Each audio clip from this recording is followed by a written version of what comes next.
I just did an hour of really bad broadcasting. Bad radio, wasn't it? Yeah, I thought I heard something coming from a speaker back yonder. That smelled.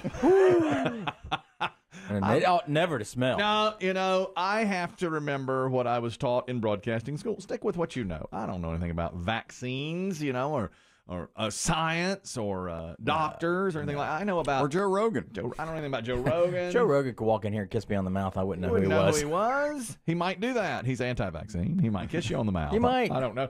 I know about chicken and pickles. I know about Handmaid's Tale, Woo-hoo. the NFL draft. That's the kind of things. I don't know anything about all this stuff. I don't know. Stick with what you know. And yet, I talked about it briefly, and it just touched off a 1 hour argument and bad broadcasting by myself. I called, you know, a guy. I assumed he was a doctor. He's a nurse. Right. You know, I'm sexist. Well, we knew that all going in. All of those things transpired, you know. Somebody else. Oh, yeah, the real you still comes through. Of course. And then there was a woman who was breastfeeding her child. She's in the healthcare industry. I just assumed she was a nurse. Good recap, right? That's a recap. Men are doctors. Women are nurses. So what's your tack now? I wanted to update you. I wanted to update you on what you missed in the first, the first hour. You know, actually, you're talking about spreading different COVID or whatnot. I hate that you had to sit over here after me yesterday, Dave, because we do a little promo in here every day, and I record something that, you know, coming up tomorrow on the Two Guys Named Chris show. And about half the time we get to it, and half the time we don't, you know. But in the middle of it yesterday, I was recording, of course, so you can hear what I did. This would make, you know how we did the Chris Kelly 50 at 50? Yeah. This might make the 100 at 100. It would be lower on the list, I think, but I screwed you up, Dave. Hi, this is Chris Kelly. Tomorrow morning on the Two Guys Named Chris show, some would call him a here. Oh, God. Jesus. I can feel the droplets. And that happened 24 hours ago. Man, that was wet. That's droplets. I'm vaccinated. I'm fully vaccinated, but... Yeah, Say that again. Hi, this is Chris Kelly. Tomorrow morning on the Two Guys Named Chris show, some would call him a here. Doesn't put his hand over his mouth. No. Doesn't put his mouth or his face in his shirt. You're supposed to sneeze into your elbow like the count. I really thought I could get through the whole thing without the sneeze. You could hear it from the start. You were not yourself. Yeah. Because we know your voice. I know. From the very beginning. That thing's got to be between 10 and 15 seconds. And I thought, I'm only made 6. I made 6 seconds on the nose tingles. But... And then it was, Hi, this is Chris Kelly. Tomorrow morning on the Two Guys Named Chris show, some would call him a here. Didn't even turn away from the mic. I know. God. And then poor Dave has to come over and use that. I know. All over it, too. Moments later. And this company's out of wipes. Right. I'll be honest, at this point, let's take the plexiglass down. I mean, I don't know who we're If fooling that's what with you're this. doing, Whose idea was we can this? stop bumping into this plexiglass. Yeah, really. Those What birds is can the kill it. point? My God. What I was teasing there, I never did get to it, was the guy and his wife. We talked about him 2 weeks ago. He was attacked. They were attacked by a rabid bobcat. Remember them? Yeah. Video really went everywhere. The bobcat ran across the yard. He threw it, and it ran back across the yard at them again. They were both bitten by the bobcat. Their names are Christy and Happy Wade, and they are both doing better now, but they have had 35 shots in 35? Both of them. 35 Is that the norm? I guess. I thought it would be fewer than that, or over a longer period of time. I didn't know you had to have that many shots for getting bitten by a rabid animal like that. But they did. Don't get the shot. Don't get Joe Rogan started on. Don't get Rogan started on rabies. There's a chance that cat wasn't rabid. Just saying. Look, if I were young and able-bodied like these two, I wouldn't have gotten I them. wouldn't it off. get You're those. I healthy. wouldn't get those rabies shots. They did. Christy was bitten 3 times by the rabid animal, 20 puncture wounds. Happy got bit 3 times, got 15 puncture wounds when he was carrying out of there. They have had 35 shots in 14 days after being exposed to rabies, which can be deadly, Is that of course. between them or each? Each has gotten 35 shots. That's my God. That video, by the way, was viewed over 12 million times last week it was such a normal day. He was like, well, I got to get my car washed. And they came. Yeah, and I think you even hear one of their phone go off with that, like, Yep. incoming tweet message or email. And here comes that bobcat. They found it and killed it, didn't they? Yeah, they did. Yes. They got it. But it came back at them. That was when he threw it, it came right back. Oh, yeah. That's a rabid animal for you. It's rabid. That's what they do. They're aggressive. And something else yesterday I talked about, and this is how gullible I guess I am. A I was talking about the government, this big government again, taking menthol out of cigarettes. And I stood up against that. I'm arguing for odd things these days. Very much so. I know. What's going on? I said it was racist. Correct. because like 85% of the menthol cigarette smokers are African American. And I think the whole guise of taking out the menthol is to get fewer African American people to smoke and thereby making better healthcare decisions. So I don't even know if they made the announcement yesterday, but they're talking about literally ending menthol cigarettes, period, over the next 2 years, just completely phasing them out. Newport, I think, is the big menthol cigarette. Got a lot of calls on that. So I said it was tantamount to saying white people enjoy Polynesian sauce from Chick-fil-A, so we're making you get rid of Polynesian sauce. And I was all up in arms about, I really went too far into that. I really was covering that to a great degree, more so than anybody else. And a guy named Jim sent an email, and I bought into this hook, line, and sinker. I know y'all didn't. Y'all saw it. Oh, no. I completely bought into this. There was he said, have you all covered this story? And there was a letter, an announcement on Chick-fil-A letterhead. And I started reading it, and the more I read it, I was like, this is official. This is real, because it's on Chick-fil-A letterhead. I mean, and it looked like he was forwarded a document that he had seen. Yes. And it says Chick-fil-A has announced plans to discontinue their most popular dipping condiment, Polynesian sauce, on Tuesday. The announcement comes on the heels of recent droughts with some of the most important ingredients throughout the United States, making it far more difficult for the company to produce one of its most famous sauces. Well, I read this in bed, and I sat straight up, bolt upright. Just a minute. I can't believe I totally fell for this. And the more I read it, the more I thought, this is real. This is real because it's on Chick-fil-A letterhead. that can't be reproduced. Exactly. I thought, how can it be reproduced? At the end of the day, with the pandemic and other financial constraints combined with rising grocery prices, we didn't feel it was beneficial to continue producing our Polynesian sauce, commented CEO Dan Cathy. And I said, well, that's it. There's a quote from Dan Cathy. You got a Cathy in there. That's the family. And I thought, that's it then. There is no way. And I thought, I'm going to go and buy up every drop of Polynesian sauce that I can. I really thought Or that. steal it. It says, we may revisit this product again in the future, but as of July 1st, 2021, we will no longer be offering this product to our valued guests. Now, that's it. I said, okay, I'm done.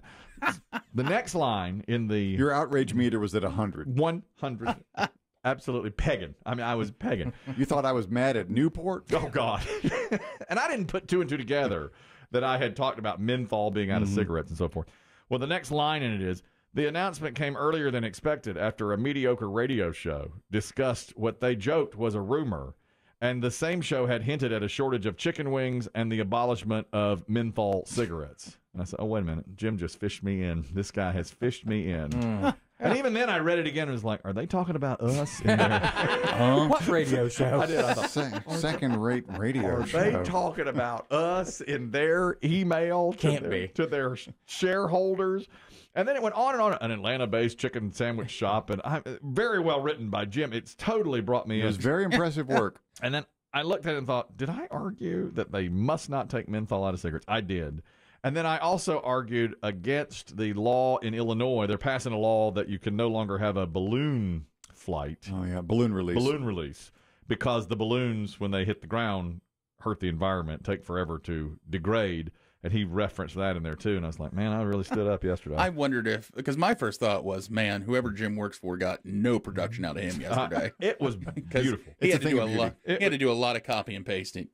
But he did it really, really well, didn't he? Oh, extremely well. But one of the best I've ever seen. And he sent it to all of us, and I guarantee y'all read it and were like, oh, great joke. And I read it and like, oh, no. I almost woke up my wife. I was ready to shake her awake to tell her this. And in true Chris Kelly fashion yesterday, I had this is the third time I've done this with the same person. I had a lunch yesterday, and it was a client and a friend of ours, and he invited me. We were at his house, and our sales representative picked up Chick-fil-A for us to eat around his pool. Okay. Which we have done now. This is the second time we've done this. Because of the pandemic, we don't go out for lunch, and so we were at his pool, and I got my usual Chick-fil-A sandwich, 8-piece nugget, Diet Coke. You know, it's Chris's lunch. And she picked it up. Our salesperson picked it up, and she said, "What do you want?" I said, "Chris's lunch." And she goes, "I don't know." You have to tell me what that is. I don't know what that is. Is it still the 6-piece nuggets? No, it's I moved up to 12. Damn. I've doubled. It's pandemic. I know. I mean, I'm hurting over here. Well, I'm 2 nuggets deep, and he says, "Let's say grace." Oh, gotcha. No. Yes, and our salesperson squeezed me on the knee and said, "That is the 3rd time you have done this." That's right. What are you going to learn? Once I was fork deep in a salad, having like 3 or 4 bites over like Let a us long. pray. Yeah.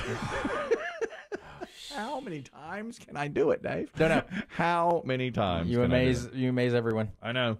There's more food news. I think my son would be excited about this. It's for a limited time only, but Pepperidge Farm. I had to read this double because I was like, is this the same Chick-fil-A guy that's on me?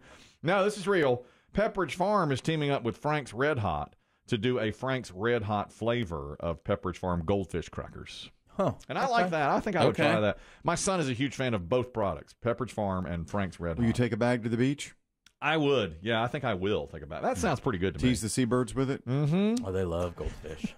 Do they like Frank's Red But Hot? how about the Red Hot? They're probably like, what is this? Who cares? You Give know? it to them. Yeah. They think spicy foods and snacks are the next big thing, been growing in popularity. They say for a limited time, but I bet if they're popular, they'll bring them out entirely. Yeah, but spicy food, flaming hot this, flaming hot that, everywhere. Huge. It's giant. And your teenagers My son love it. Yes, my son, 16, loves those flavors, and he'll order them too much. Like wings, he'll get too spicy, and he will wind up not eating them all. This is something he likes. Frank's Red Hot. I bring home that Cholula sauce, and he likes Frank's Red Hot better. He thinks that's a better sauce. So they're bringing that out as of that next month, and you will see them on grocery shelves next month. And he says that teens, as you said, and 10 to 12-year-olds love this flavor. This is where they're going with it. Top that off with a Mountain Dew. Oh, yeah. You got it all. You're Oh, set. yeah. Mountain Dew has so many flavors now. Set for the day. Your red food group, your green food group. Yep. You got it all. And I learned this from Chris Demm. I'm sure when they bring out this new flavor of goldfish cracker, regular goldfish cracker True. will go way up. The standard stuff. They'd get you on the aisle. What I've noticed about this show is you all are always right, and I'm always wrong. It's called balance. You're just figuring that out? Here's another example. How many decades has the show been on? Let me tell you this, Dave. When Sharon Osbourne left the talk after, this was a few weeks ago, she had that altercation over the Meghan Markle interview. Piers Morgan is her friend. She was called a racist, got really into it with some of the other co-hosts and wound up leaving the show. They took like a 3-week hiatus. She wound up leaving the show on her own, but most people think CBS said, all right, leave. You got to get out now. Well, Dave Aiken said, that's it. She was that show. I just read today. Now they've been back since April 13th, and they say that the ratings of the talk have cratered, plummeted. They have the lowest rated daytime show, period. Now, after being ranked 5th highest of all daytime shows, it's now the lowest rated. And they say without Sharon Osbourne, it has gone down 37% in only, less than 2 weeks. Well, the woman that my wife knows from Dancing with the Stars, Carrie Ann. I like Inaba. her. Yeah. She walked off. She said, I need a mental health break. Yep, she left too. For my health. I'm leaving this She was the voice of reason on there, I think. I don't know. Yeah, I think you're right. I started kind of wondering when Sharon was let go and all this, if they wanted to get rid of that show, but they just didn't want to say it or do it right. I don't think so, I don't though. think they want to get rid of it. I think just the way things have played out, it makes me wonder. It said it was doing very well in the women demographics 18 to 49 and 25 to 54, which are like money demos in the middle of the day. And since Sharon Osbourne has left, they've gone down 37%, and now it's a last place show from a first place show in its time slots on almost all of the, everywhere it was aired. So now they're talking about what's the future of this show. And as Christian said, Carrie Ann Inaba now leaving. Well, just taking a mental health break. Right, but it's an indefinite leave. Yeah. She may not be back. She won't come back. Don't try that, Biggie. I can see you being like mental health, bro. Indefinite leave. You think I think you would let me out for a mental health day? You nearly killed me over a real For a physical issue. health All right. Yeah. And you think I would ever come to you for a mental health day and think you'd be receptive? People are always like, you tried to kill You just Biggie. told us therapy was fake last week. Kelly does not like a mental health day. He don't believe in it. I do not believe in a mental health day. And people always say to me, you tried to kill Biggie. And I say, but that was like 8 months ago. I always say the same thing. It's ancient history. Like last year. He's still here. He's here, isn't Let's he? forgive, okay? You knew he'd live. Well, I was 50-50. I was almost sure he would live. He laid right there. In fact, I think he said he better die as I was leaving. He laid right there on that counter. I know. And he said to me, can I go? Just moaning and groaning. He said, it's Friday. There's 15 minutes left in the show. I said, that's not what we do, is it? Now I've got a really hot segment planned. You recall what the segment was that you wouldn't let Biggie leave for? It was Nah, pretty that'd be a good mundane. question. What did we have? A pyramid? Well, it was the last. No, it was, I played that. It was the last segment of the day. Yep. And he laid down. I That's don't where we recall. just do leftover stuff. Yeah. It was garbage time. It was garbage Yeah, time. It was garbage time. And he goes, this is garbage time. Yeah, but you're the one of the greats. So we're not going to leave. was good during garbage time. Now, later, they took a volleyball-sized abscess out of his rectum. It's true. I didn't know how big it was at the time. Wow, how could you? Exactly. How could I know?